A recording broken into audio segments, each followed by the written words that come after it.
Listen, it was such an honor and a pleasure today to equip some professionals and entrepreneurs to learn how to use AI tools more effectively so that they can thrive, they can grow, and they can adapt in this landscape that is forever changing.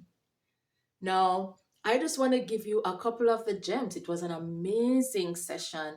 I'm grateful. Let me give you some of the gems that came out from today's conversation in no particular order, but just to give you a few things to consider as you go into your days and weeks ahead.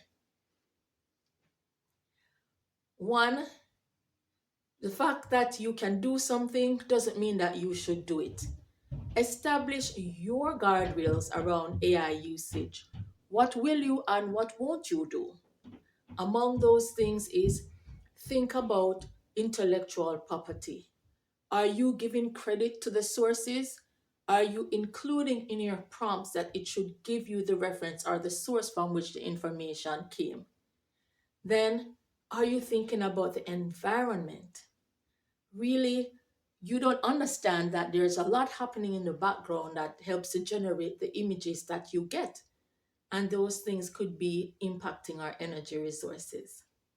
And then one of my favorite things, I call it a Claudette nugget. Thank you, Claudette Hutchinson. She likes to caution people to not get caught in the hoarding of technology, meaning don't just sign up for something for the sake of signing up and you end up with all of these subscriptions that you don't need. It's almost like having a closet full of things that you bought that you still haven't worn. We can get caught in those cycles with our technology usage as well. So don't do that. Then the other thing is don't get yourself overwhelmed trying to learn everything about every tool. I always recommend start with the goal. What are you trying to accomplish? So if you're thinking about a particular goal or task, which category would it fall into? Are you thinking about a generative AI tool or are you thinking about an agentic AI tool?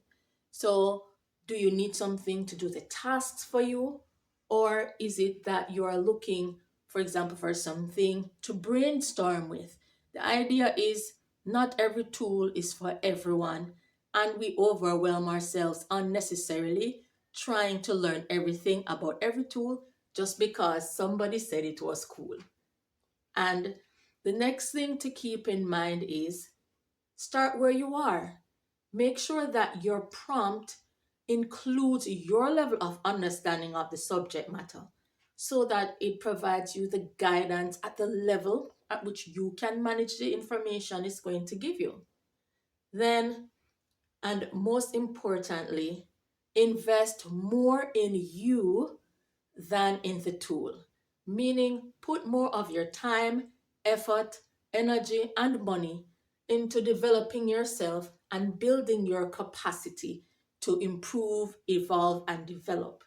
Tools will come and go, but it's your ability to grow, adapt, and learn smarter, not harder, that will help you to stay on pace with all the changes and make yourself continuously relevant.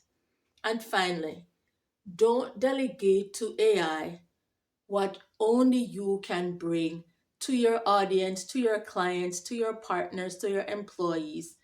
And the fact that people have bought into you, even if you're using AI to enhance aspects of your work, the idea is that there are just some things that people have bought into you and not necessarily into your AI tools, and you need to recognize that.